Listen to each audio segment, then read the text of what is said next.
You ask Tiger to solve. This deals with linear equations with one unknown. The final result is x equals -6. Let's solve it step by step. Simplify the expression. Simplify the arithmetic. Group all x terms on the left side of the equation. Subtract 2x from both sides.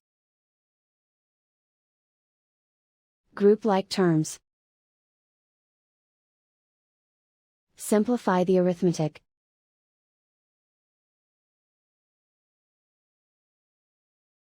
Group all constants on the right side of the equation. Subtract 12 from both sides. Simplify the arithmetic.